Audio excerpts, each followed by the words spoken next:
Something happens when you praise. Something happens to the earth when you praise.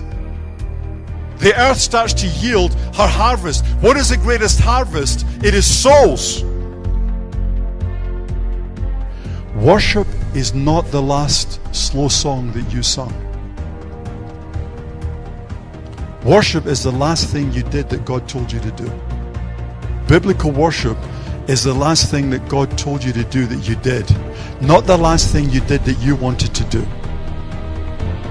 The last thing you did that God told you to do is actually what worship's all about. Worship is moving towards God, embracing God, and then God will reveal to you, this is the next thing I want you to do.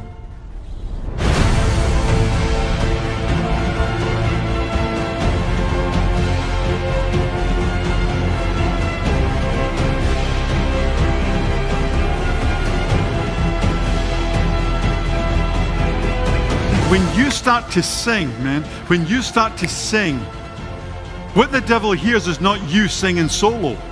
What the devil starts to hear is a voice. It's another voice. What is this voice I hear? There's some other voice that I'm hearing. It's not only Tom singing, there's another voice mixed with that. That is the voice of Jesus. God is singing with you. Jesus Christ is singing along with you.